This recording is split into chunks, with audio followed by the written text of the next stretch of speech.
आज हम लोग बीमारी के बारे में पढ़ने वाले हैं। तो ये 3 तरह का होता है। जेनेटिक यानी वंशानुगत, जो आपके माता पिता से या आपके जीन में जो मौजूद है उससे होता है। डिफिशियंसी, किसी चीज़ की कमी से अगर आपको बीमारी होती है, अलग अलग विटामिन्स की कमी से अलग अलग रोग होते हैं, उसको देखेंगे। साथ ही बाह्य जनित है। जो बाहर से फैलता है, अर्थात किसी विषाणु, जीवाणु आदि से फैलता है। बाह्य जनित में वो रोग आते हैं जो संक्रामक रोग है। एक में तो फैलता ही फैलता है, लेकिन वो आगे भी फैलाने का काम करता है। उसे कहते हैं हम संक्रामक रोग। जो माना कि जैसे कोरोना डिजीज थी, तो उसमें क्या था कि हम किसी एक को हो जा रहा था और वो एक ही व्यक्ति बाकियों में भी वो रोग, वो बीमारी आगे बढ़ा रहा था। क्लियर है? अब देखिए, बाह्य जनित में आखिर कौन-कौन सी हैं जिसकी वजह से बीमारियां होती हैं। सबसे पहले होता है प्रोटोजोआ, अर्थात प्रोटोजोआ को हिंदी में भी प्रोटोजोआ ही बोलते हैं। क्लियर है? सेकंड है कवक। थर्ड होता है जीवाणु। फोर्थ है विषाणु। और फिफ्थ है कृमि। इनकी वजह से ये बीमारियां होती हैं। सबसे पहले प्रोटोजोआ, दूसरा है कवक, तीसरा जीवाणु, चौथा विषाणु और पांचवा कृमि। ये पांच ऐसे हैं जो विभिन्न प्रकार के रोगों को फैलाने का काम करते हैं। सभी को क्लियर है? Yes sir. चलिए, जेनेटिक डिजीज में देखते हैं हम। सबसे पहला होता है कलर ब्लाइंडनेस। क्लियर है? जेनेटिक डिजीज में सबसे पहले कलर ब्लाइंडनेस, जिसको वर्णांधता भी कहते हैं। क्लियर है? कलर ब्लाइंडनेस, वर्णांधता, जिसको लाल पीला कलर दिखाई नहीं देता है। क्लियर है? कलर ब्लाइंडनेस जो कि हमारे आईज में होता है, ये जेनेटिक डिजीज में आता है, वंशानुगत। ये ऐसे डिजीज है जिसका ठीक होना नामुमकिन होता है। कलर ब्लाइंडनेस को ठीक नहीं किया जा सकता। नाइट ब्लाइंडनेस बाकी मोतियाबिंद होता है, उनको एक टाइम को ठीक किया जा सकता है, परंतु कलर ब्लाइंडनेस को ठीक नहीं किया जा सकता है और यह जन्मजात रोग है। क्लियर है? सेकंड जो हमारा जन्मजात रोग है, वंशानुगत रोग है, वो है हीमोफीलिया। क्या है? हीमोफोलिया। ये भी जेनेटिक डिजीज है, हीमोफोलिया, जो कि एक जनरेशन से दूसरी जनरेशन में फैलता है। अगर किसी के फैमिली में रहा हो, फादर में, मदर में या तो ग्रैंडफादर में, तो ये चांसेस होते हैं कि ये आगे भी ट्रांसफर होता है। और ये आगे ट्रांसफर होके ये भी हो सकता है कि वो आने वाले पीढ़ियों में भी वो ट्रांसफर हो। हीमोफीलिया ऐसा रोग है जो रक्त से संबंधित है।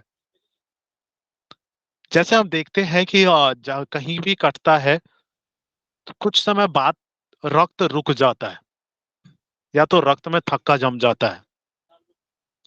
लेकिन हीमोफिलिया ऐसा रोग है जिसमें ब्लड रुकता नहीं है और एक्सेसिव ब्लीडिंग होती है। उसमें ब्लड रुकता नहीं है। इस कंडीशंस में व्यक्ति की मौत भी हो सकती है। क्लियर है? हीमोफोलिया भी आपका जेनेटिक डिजीज में आता है, जिसमें एक्सेसिव ब्लीडिंग, अर्थात कटने के बाद ब्लड रुकता नहीं है। अब हमने देखा इसमें जेनेटिक में दो डिजीज देखे हमने, एक तो कलर ब्लाइंडनेस और दूसरा हीमोफोलिया, एक्सेसिव ब्लीडिंग, जिसमें एक्सेसिव ब्लीडिंग होता है। यहां तक क्लियर है सभी को? चल, अब हम आगे आते हैं।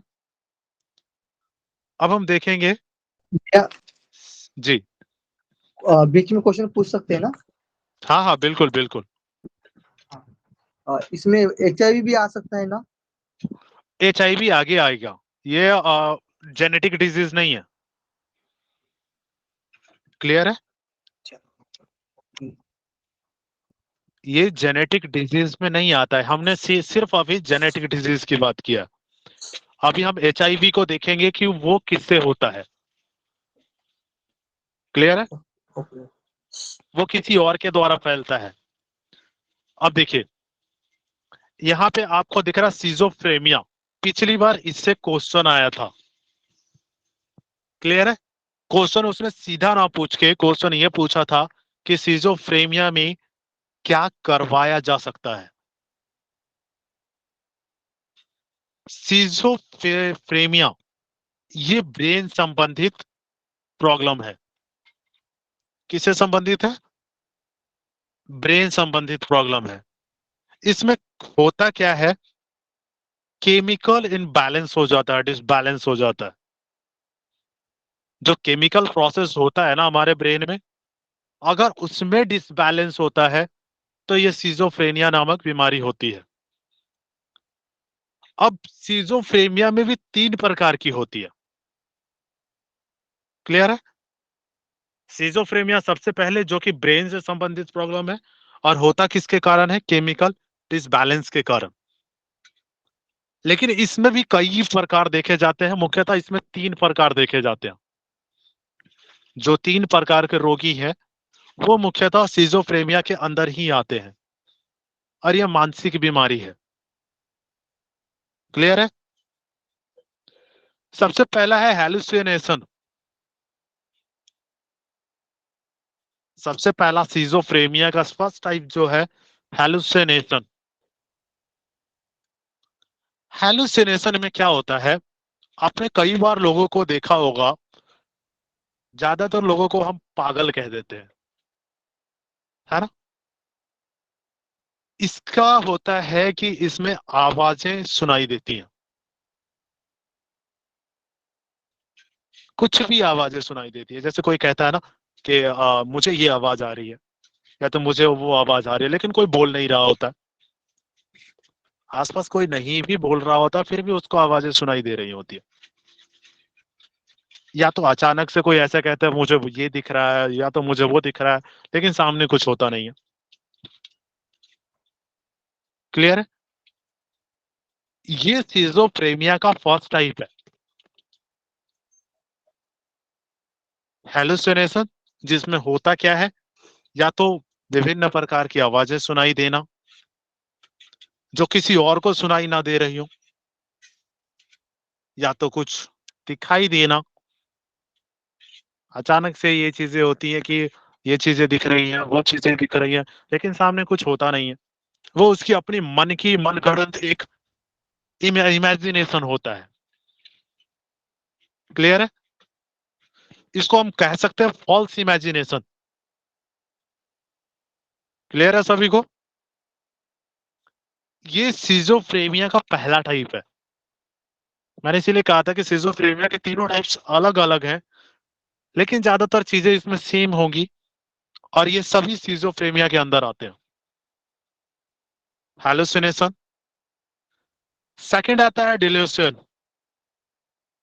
सेकंड क्या है? डेल्यूशन। इसमें होता क्या है, शक, अकेले में बात करना, बिना वजह रोना, बिना वजह हंसना। क्लियर है?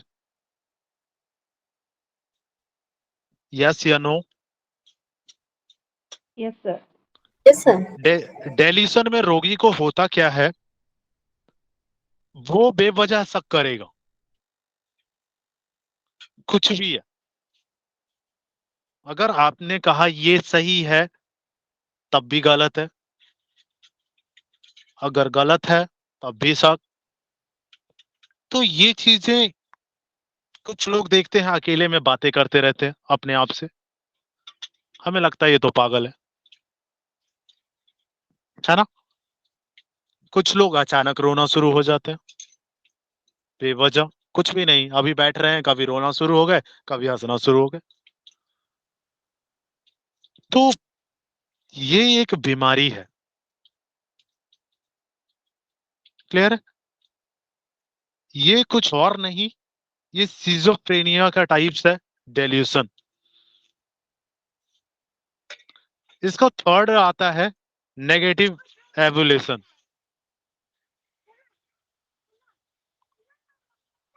क्लियर है। थर्ड आता है नेगेटिव एवोल्यूशन। ये भी एक टाइप का सिजोफ्रेनिया का टाइप है। हेलुसिनेशन आपका, जिसमें आवाजें आती हैं, तरह तरह की आवाजें, अलग अलग चीजें दिखाई देना। सेकंड था डेल्यूशन, शक करना, अकेले में बातें करना, अचानक रोना और बेवजह हंसना। नेक्स्ट है आपका नेगेटिव एवोल्यूशन। व्यक्ति की जो सोच होती है, कई बार अगर आप पॉजिटिव भी कर रहे हो तो वो हमेशा नेगेटिविटी। क्लियर है। माइंडसेट ही एक नेगेटिव हो जाता है। क्लियर है।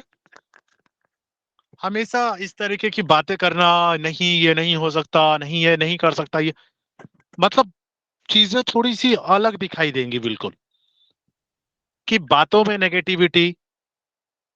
डन। तो ये चीजें सिजोफ्रेनिया का टाइप है। ये सिजोफ्रेनिया के 3 टाइप क्लियर हो गए। Yes sir. ये यस। लास्ट वाला क्या बता, लास्ट वाला लास्ट वाला नेगेटिव एवोल्यूशन,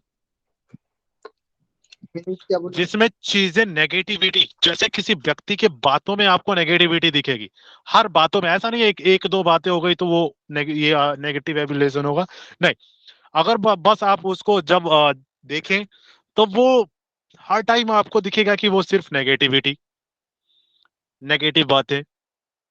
हमेशा माइंड में अगर कोई पॉजिटिव भी हो रहा हो तब भी वो नेगेटिव थिंकिंग, नेगेटिव। क्लियर है। दूसरों के प्रति या खुद के प्रति? अपने प्रति भी और दूसरों के प्रति भी, जरूरी नहीं है सिर्फ दूसरों के प्रति। क्लियर है। और ऐसा नहीं है कि अगर जस्ट किसी को 2 या 3 बातें नेगेटिव अगर उसने बोल दी, ऐसा नहीं है, कंटिन्यूअस रहेगी ये चीजें। क्लियर है ना। एक माइंडसेट ही नेगेटिव हो जाता है। तो this is also type of schizophrenia. Clear है। यस। अब देखिए, ब्रेन से रिलेटेड एक और प्रॉब्लम है, अल्जाइमर। क्लियर है। अल्जाइमर ये भी ब्रेन से संबंधित प्रॉब्लम है। और लास्ट जो है मेनिंजाइटिस, मैंने बताया था ये किस में होता है, मेनिंजॉइट बताया था, यस। ब्रेन में क्रेनियल बताया हड्डी। था ना, मेनिंजॉइट। हाँ हाँ। उसी से क्रेनियल हड्डी, रिलेटेड ये बीमारी है, मेनिंजाइटिस। क्रेनियल हड्डी टूट जाती है ना तब। यस। सर क्लियर है। प्लीज रिपीट कर दीजिए सर दोनों को, इनको अल्जाइमर्स और मेनिंजाइटिस क्या होता है? मेनिंजाइटिस मैंने मेनिंजॉइट बताया था, ब्रेन में होता है। जब ब्रेन चैप्टर मैंने पढ़ाया था तो आप लोगों को लिखवाया था, देखिएगा ओके। उसको खोल के, मेनिंजॉइट, हाँ। उसमें ये प्रॉब्लम होती है। ओके। ठीक है। और अल्जाइमर अल, मतलब वो अ, भूलने की बीमारी ना?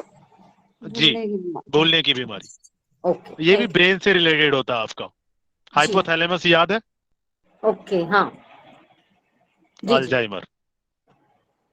और ब्रेन सिकुड़ता है सर, श्रिंक होता है, तो वो भी इन्हीं के कारण कुछ है क्या? अल्जाइमर हाँ, देखिए डिमेंशिया। अल्जाइमर में मेनली चीजें क्या होती है, जैसे आपका इफेक्ट किसको करता है, ये हाइपोथैलेमस को इफेक्ट करता है, जो कि मैंने बताया था कि सोचने समझने इन चीजों को कंट्रोल करता है। ओके। ठीक है। तो इसमें होता क्या है, आपको कई बार जहां खड़े होते हैं आपको पता ही नहीं आप कहाँ खड़े हैं। जी। कुछ बोल के चले गए, आपको पता ही नहीं क्या बोला। हम्म। आपने ही कुछ बोला, आपको ही नहीं पता क्या हुआ। सही है। ये तो भैया क्लियर? सेरिब्रम में आएगा ना ये तो। हाँ, सेरिब्रम में आएगा ये।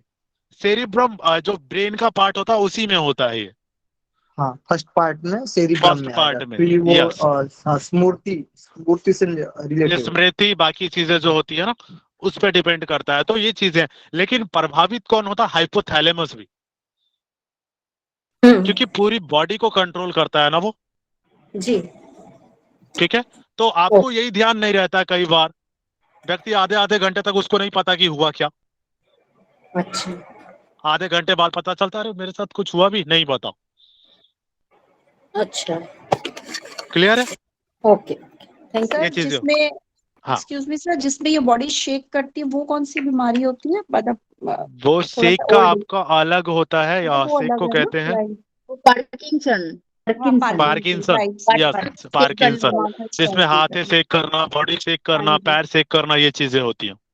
हाँ जी सर, हाँ ठीक जी। है। दिस इज ऑल्सो ऑफ इसका नर्वस सिस्टम का ये। Right sir. ठीक है, बॉडी। एल्जाइमर में मैंने देखा है, मेरे नेबर में एक है, जी, तो वो ना उसका घर का पता भी भूल जा रहे हैं। 2 घंटा तक घर के सामने ही घूमता रहता है, कि ये कौन सा चीजें मतलब उनका अल्जाइमर घर। की वजह से होता है। हाँ, एल्जाइमर, उनका घर के पता ही उसको याद नहीं रहता है। कई चीजें, अगर वो कुछ कर भी रहे होंगे ना, तो वो क्या कर रहे हैं नहीं पता। आफ्टर सम टाइम अगर उनसे पूछे, कोई पूछ भी देना, उन्हें खुद ही नहीं पता हो कि होता कि क्या कर रहे थे वो। और जब सर कुछ याद आता है, जब जैसे ही वो चीजें होती हैं, उसके बाद लगता है ये कर क्या रहा था मैं। सर हाफेजिया भी एक बीमारी होती है ना, मिलती जुलती। नाम फिर से रिपीट करेंगे? हाफेजिया ऐसे ही नाम है सर। एक बार कंफर्म करिएगा, ठीक है। मैंने इसका पढ़ा हाफेजिया। नहीं है तो इसीलिए मुझे कंफर्म नहीं है, क्योंकि ब्रेन में यही मेनली होता है ज्यादातर। ठीक है, आगे ओके बढ़े। सर। हाँ जी। चलिए, अगला हम देखते हैं प्रोटोजोआ। हमने सबसे पहले देखा था जो प्रोटोजोआ के थ्रू फैलता है। प्रोटोजोआ एक कोशिकीय होता है। हमारी बॉडी कितनी कोशिकीय है? कितने कितने आप सेल है? काफी सारे सेल है ना हमारे बॉडी में, क्योंकि हमारा पूरा बॉडी तो सेल से बना हुआ है ना। जी। लेकिन इसमें सिर्फ एक ही सेल होता है। क्लियर है? इसमें सिर्फ एक सेल होता है। प्रोटोजोआ, अमीबा, अमीबा भी यही है क्या सर?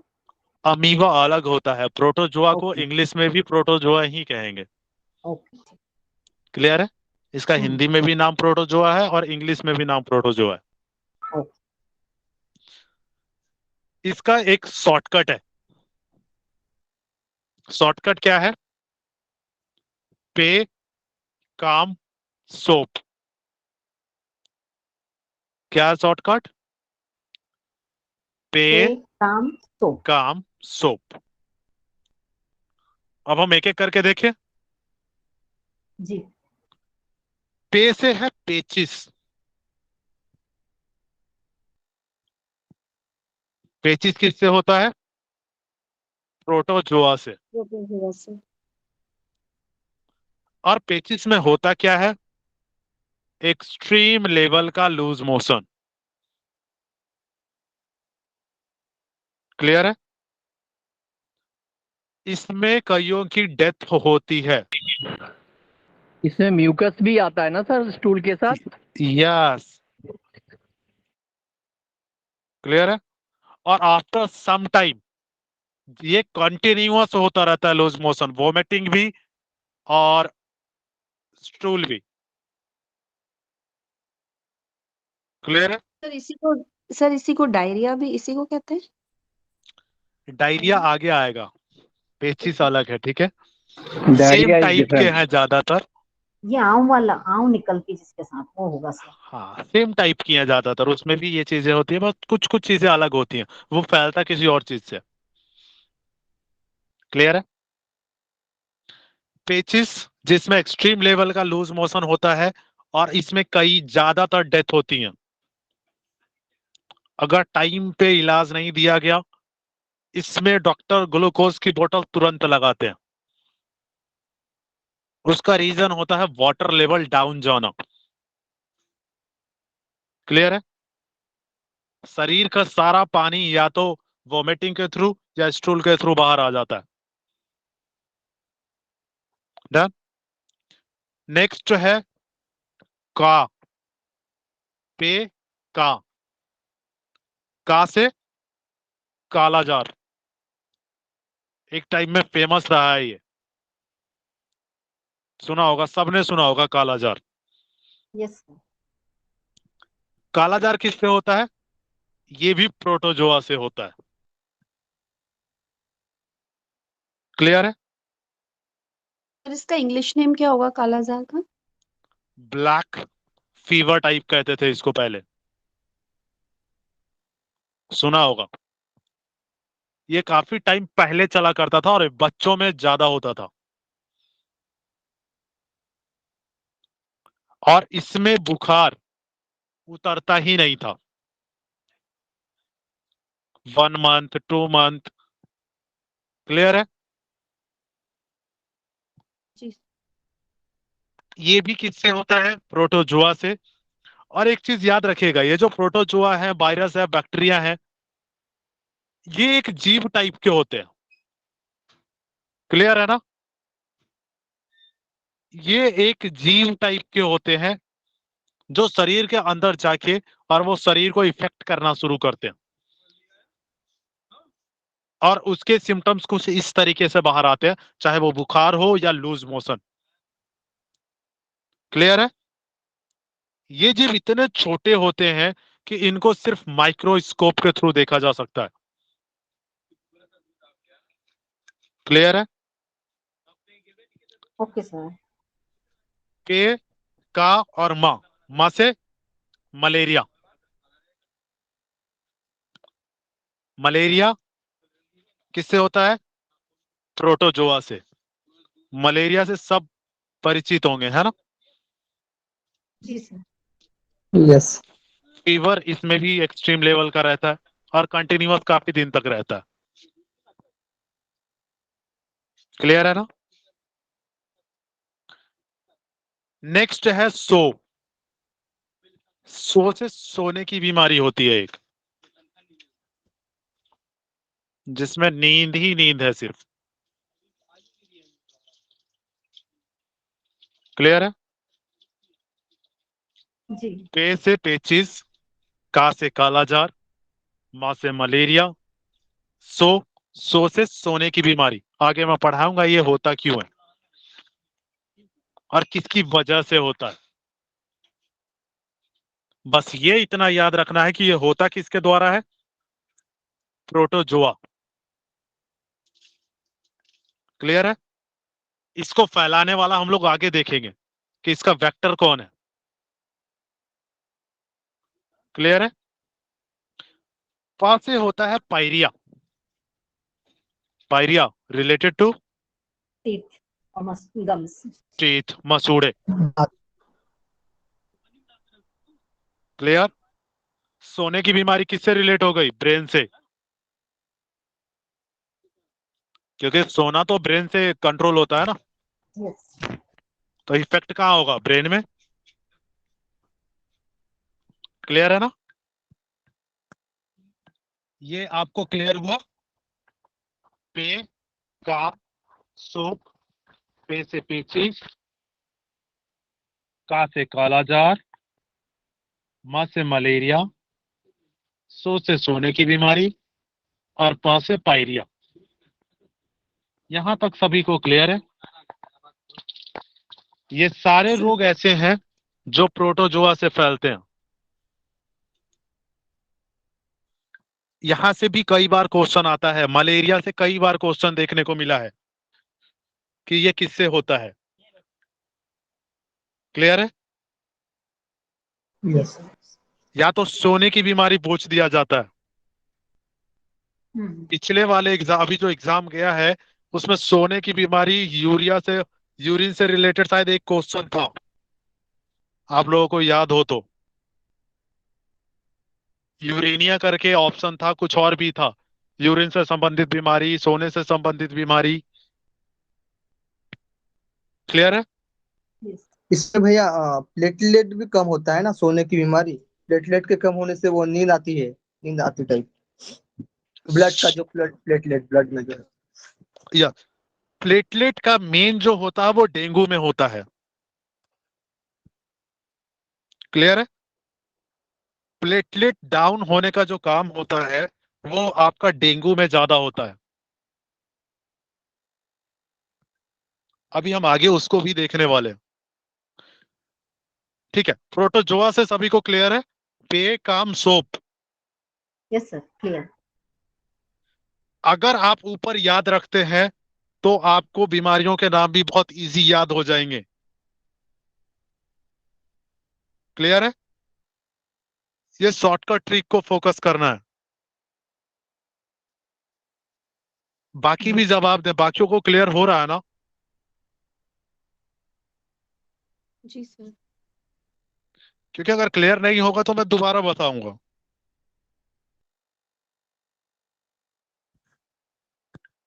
चलिए आगे बढ़े।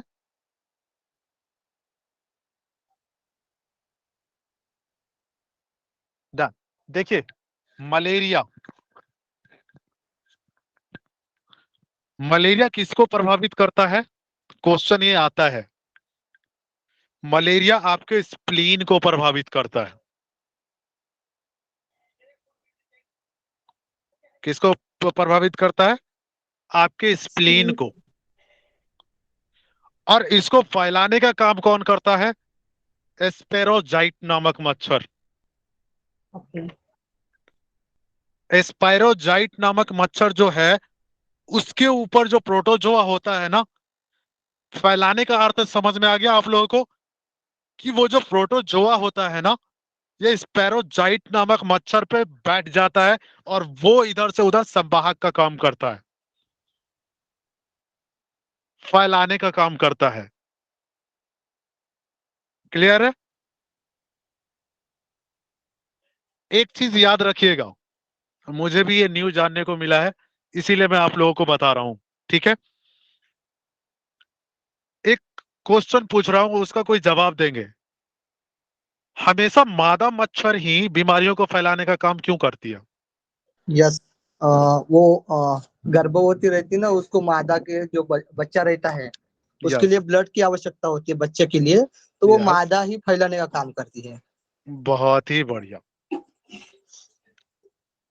क्लियर है? सर और रिपीट करेंगे सर, क्यों करती है? मादा मच्छर जब तक आपका खून नहीं पिएगी जब तक वो गर्भवती ना हो, जब तक वो प्रेग्नेंट ना हो तब तक खून नहीं पीती। ऐसा होता है? मेल मच्छर जो है वो कभी खून नहीं पीती। क्लियर है?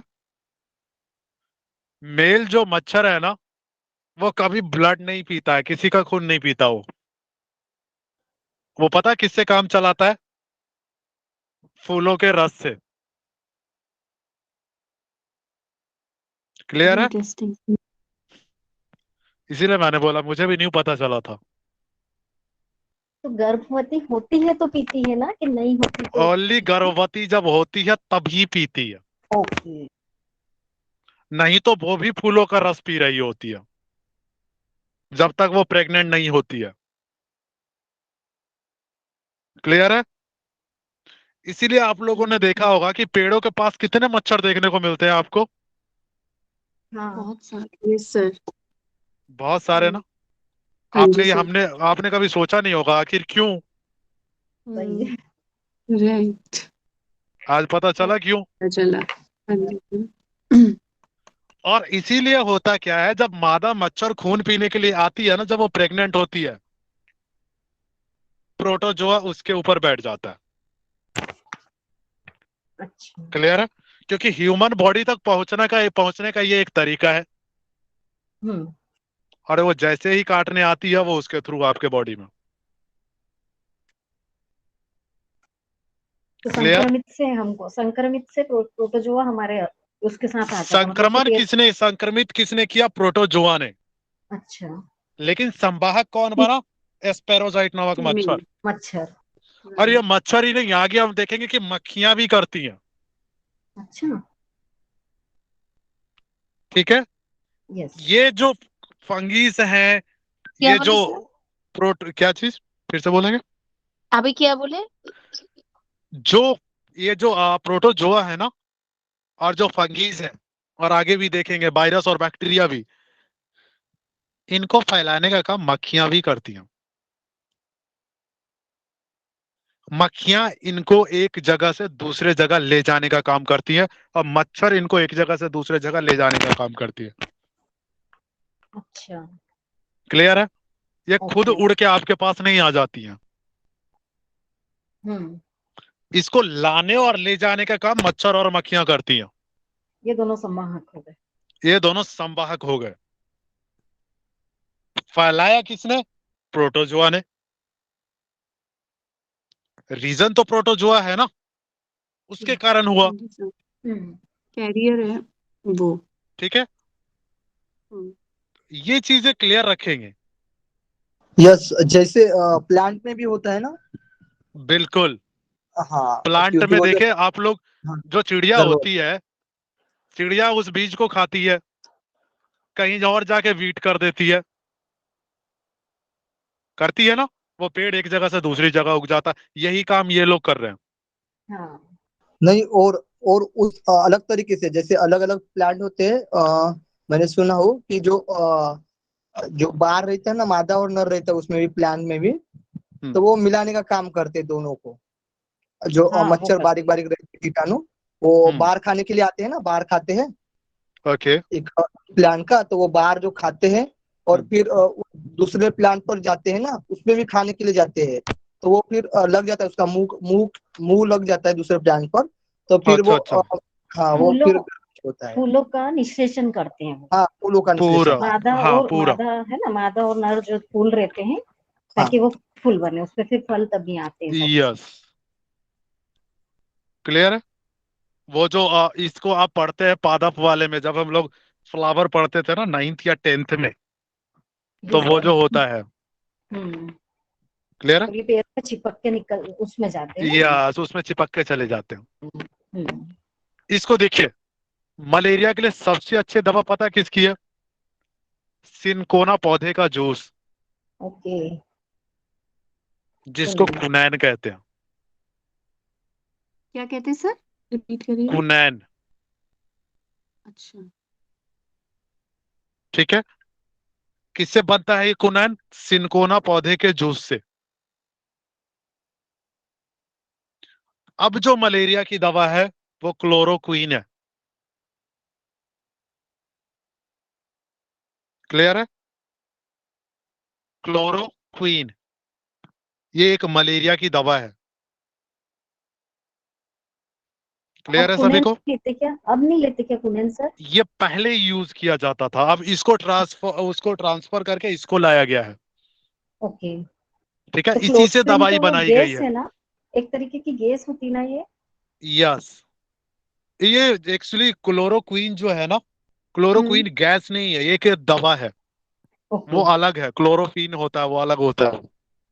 ओके, क्वीन है ये, राइट। हाँ। ठीक है, ये सिनकोना पौधे का पहले जो जूस होता था ना, उसी को उसको मिला के बाकी चीजें करके इन्होंने क्लोरोक्वीन बनाया है। यहां तक सभी को क्लियर है? प्रोटोजोआ से संबंधित ये रोग। आज हम एक और देख लेते हैं, फंगीस। फंगीस अर्थात कवक। कवक को फफूंदी भी कहते हैं। फफूंदी देखे है ना? जी सर। Yes sir. सबने देखा होगा फफूंद।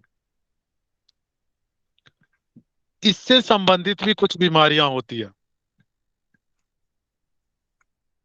कौन कौन सी होती है? इसका शॉर्टकट ट्री देखेंगे। ए, दाद खाग। क्या है शॉर्टकट? ए, दाद खाग। क्लियर है? ए, दाद, खाग। अब हम देखें इसको एक एक करके। सबसे पहले ए को देखते हैं। ए से होता है eczema, related to skin. Disease. Clear है? यस। एक्जिमा, जिसको खुजली भी कहते हैं, इसमें होती क्या है? खुजली एक्सट्रीम लेवल की होती है। क्लियर? इसी में एक और है, एथलीट फुट। एक्जिमा में क्या होता है? जो फंगिस होता है ना, वो वहां पे चिपक जाता है, और वो जब चिपकता है तो वो खुजलाना शुरू हो जाता है। क्लियर है? सेकंड है एथलीट फुट। ये शायद कल आप लोग क्वेश्चन कर रहे थे, उसमें था क्या? No sir. नहीं मिला हुआ? मुझे लग रहा था कि शायद मैंने ज्वाइन किया था, वहां था ये। बीमारी में एक ही क्वेश्चन था एक। अच्छा, मैं बीमारी वाला क्वेश्चन नहीं लिया ना मैंने, ओके, उसमें ठीक सिर्फ है, ठीक है, ठीक है। कम्युनिकेशन। हाँ, आता है, बीमारी का क्वेश्चन उसमें आता है। ठीक है। एथलीट फुट पता है क्या होता है? इसमें जो जॉइंट्स होते हैं ना, जैसे पैरों की उंगलियों के बीच में, हाथों की उंगलियों के बीच में, ये यहां पे जम जाते हैं। क्लियर है? ये जितने भी जॉइंट्स यस होते हैं ना, ये यहाँ पे यस। जम जाते हैं। वो पानी में ज्यादा काम करते हैं ना, हाथ पैर का जो काम करेंगे पानी यस, में तो वो सड़ने लगता है। महिलाओं में ज्यादातर देखने को मिलता है ये, या तो जो पानी में ज्यादा काम करते हैं उनमें देखने को मिलता है। उसको अपनी लैंग्वेज में गारिया वारिया कुछ बोलते हैं, ऐसा कुछ। हो सकता है आपके इधर बोलते हो, हम लोगों के साइड में ज्यादातर इसको एक्जिमा ही सुना है। यस। क्लियर है? और ये काफी ज्यादा होता है। एक्जिमा किससे होता है? फंगस, कवक जिसको हिंदी में कहते हैं। क्लियर सर है? एक तो बताइएगा, नेल्स में कवक होते हैं बहुत से लोगों को, मेरी भांजी को भी हुआ है, तो रीजन क्या यही बिल्कुल होता है? होगा, बिल्कुल होगा। मैं ये नहीं कह रहा हूं कि सिर्फ फीमेल में ही होता है, नहीं, नेल्स, नाखूनों नाखूनों में। बिल्कुल हो सकता है। ऐसा। क्लियर है? हम्म। हो सकता है, लेकिन इसको जब तक आप डॉक्टर से चेक नहीं करवाइएगा ना, तब तक वो कंफर्म नहीं होगा, क्योंकि इसके अच्छा बहुत सारे टाइप है ना। दांत भी है, खाज भी है, आगे भी मिलेगा। अच्छा। तो ये ज्यादातर एक ही टाइप्स को देखने को मिलते हैं। क्लियर है? जी सर। इसकी दवाई आती है, मैं बता देता हूं वैसे, ठीक है? Fordrum, spelling? अच्छा, F F-O-R-D। O R D R U M, दिख गया? हम्म। ये ट्यूब आता है? यस। ओके। अगर उससे ठीक ना हो, हम्म। सेकंड है कीटोफोर्ड। ओके। क्लियर है? Yes yes. इसको लगा सकते हैं, इससे कंफर्म रहता है कि ठीक हो जाता है। यस। Thank you. मैं जस्ट बता दे रहा हूं क्योंकि मुझे पता है, ठीक है? इसलिए मैं सोचा बता दूं, किन्हीं से मैंने सुना था। सर फिर से क्या बोला सर, ये फिर से एक बार बोलेंगे? जी, फोर्ड्रम। ठीक है? आप लोगों को स्क्रीन पे नहीं दिख रहा है क्या? नहीं सर, आपने कीटोफोर्ड के बारे में क्या बताया? कीटोफोर्ड का ये है कि उससे कंफर्म ठीक हो जाएगा अगर आप 15 दिन भी यूज करें।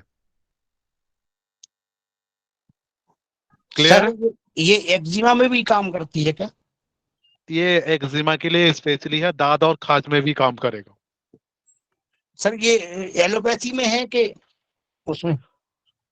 ये नॉर्मली आपका इसमें है, इंग्लिश वाले में।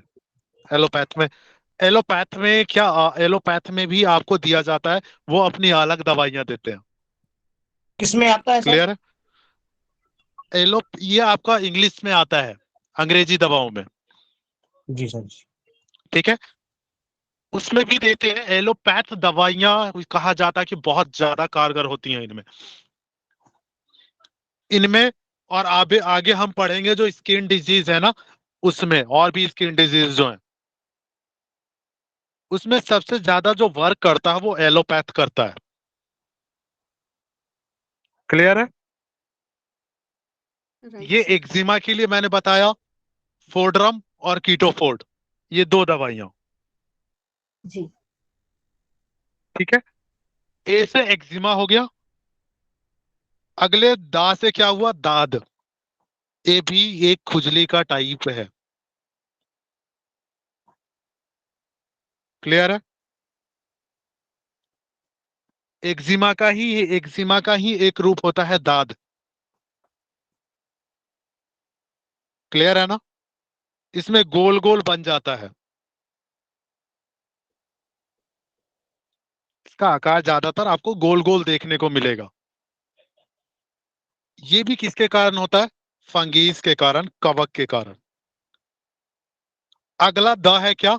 दमा। यहां पे कंफ्यूज हो जाते हैं, है ना,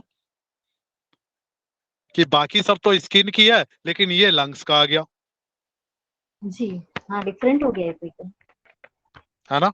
बट याद रखिएगा, ये फंगीज आपके लंग्स में जाके नेसल पैसेज को रोक देता है। ओहो।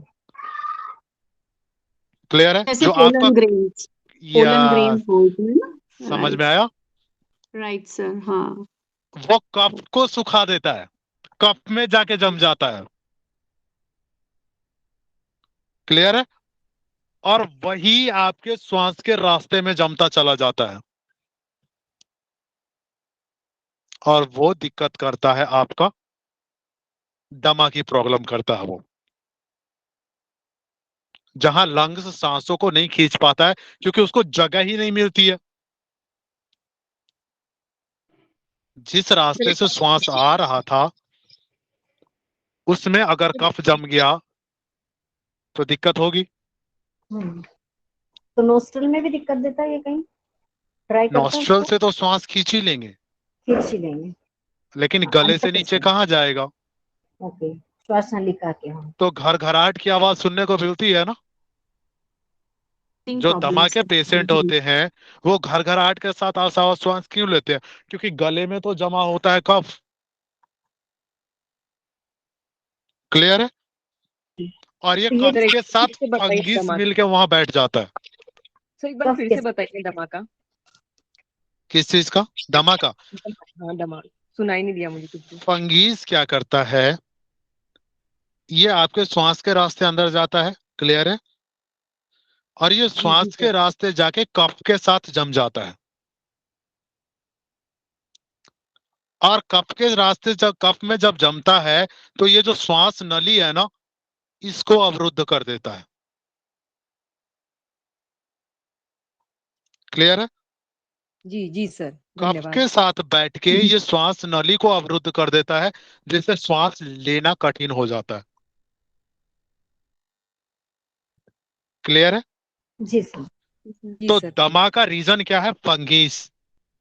Right sir. यहाँ कंफ्यूज मत होइएगा, ठीक है ना, कि सब राइट स्किन के आ रहे हैं तो दमा क्यों। सर, इसमें जो खराटे होती है, स्नोरिंग बोलते हैं, वो भी कुछ है इसका रिलेटेड? कफ का जमना ही रीजन होता है खराटे का। हाँ।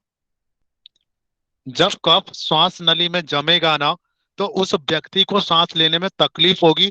अब वो जब वो श्वास कफ के रास्ते से होकर निकलेगा तो वो आवाज करता हुआ निकलता है क्योंकि वो जबरदस्ती श्वास को खींचता है। क्लियर है? इसीलिए कितनों को आपने देखा होगा वो नेजल लेते हैं, नेजल ड्रॉप, ताकि वो उनके नेजल पैसेज को क्लियर करे। क्लियर है? इसमें अगर आप ये कहें कि योग का सटकर्म खासकर आपका सूत्र नीति और जल नीति परफेक्ट काम करता है और धोती। अच्छा, धोती भी। सटकर्मा सबसे मेन है। धोती का काम क्या है? आपके कफ को बाहर निकालना। हम्म। जब आप धोती करते हैं तब आप पूरा चाय पेट में ना भी ले पाए छोटी आंत में, लेकिन होता क्या है, कफ बाहर आ जाता है उसके साथ। आहार नलिका साफ हो जाती क्लियर है? कुंजल है। के साथ भी कफ बाहर आ जाता है। हम्म। ये क्रियाएं सबसे बेहतर है दमा के रोगी के लिए। जी। अगर कुछ टाइम कंटिन्यूअस इनको कराया जाए तो दवाई का जरूरत नहीं पड़ेगा। ओके। क्लियर है? जो भी खराटे लेते हैं ना, उनको करवा सकते हैं। दमा मतलब वो अस्थमा है ना, जिससे वो पाइप से वो इनहेल करता है थोड़ा यस, सा। अस्थमा अलग है, दमा का थोड़ा सा, ये अस्थमा का थोड़ा सा अलग होता है।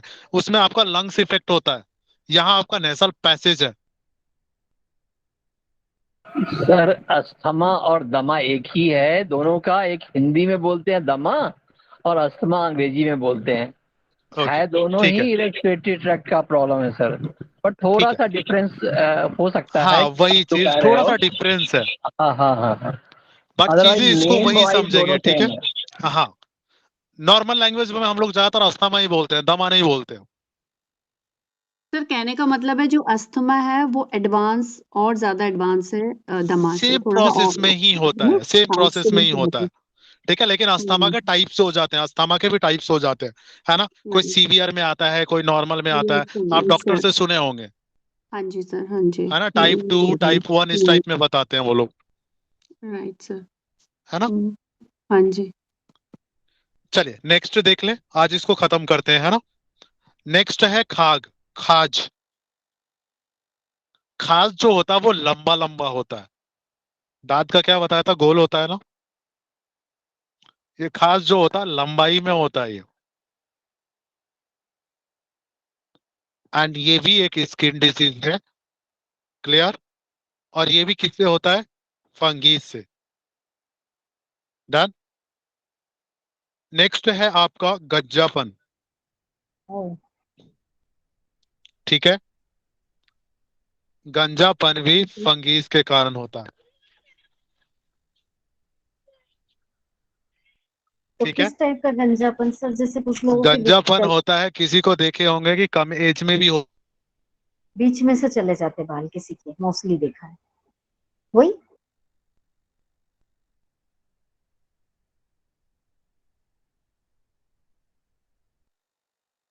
रहे हैं, उसका अलग अलग रीजन भी है, मैं बता दूं, ठीक है? कुछ होता है आपकी पेट की गर्मी पर जाके बैठ जाता है, ठीक है? आपके सर के स्किन के ऊपर जाके बैठ जाता है, और स्किन के ऊपर बैठने की वजह से वो बाल गिरना शुरू हो जाता है, और आफ्टर सम टाइम ये उगता ही नहीं है। क्लियर है? सर रिपीट क्योंकि कीजिए प्लीज, फंगीज मेरा का एक नेटवर्क चला लेयर गया। बन जाता है जी। सर खाज ठीक है, हाँ।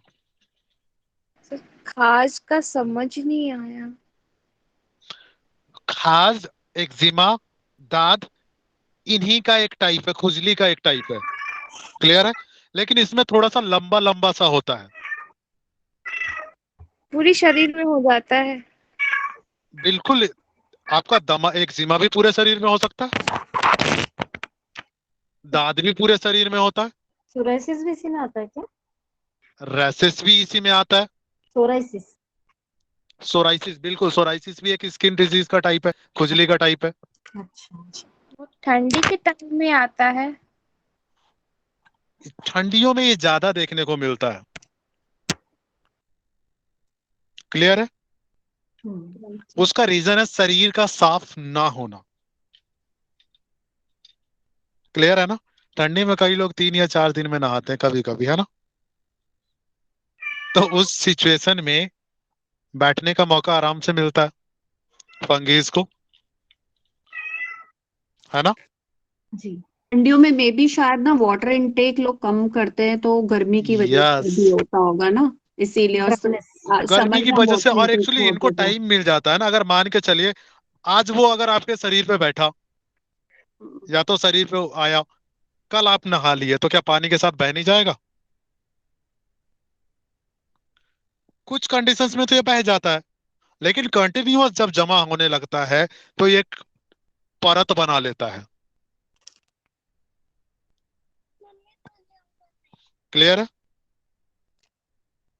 Yes sir. तो गंजापन किसके कारण होता है? फंगीज के कारण। क्लियर? सर गंजापन का एक बार और रिपीट कर दीजिए ना प्लीज। जैसे फंगीज जो होता है ना, हाँ वो आपका जो स्किन होता है जी। वो सर के ऊपर जम जाता है। क्लियर है? स्किन जम जाता है जी। डन?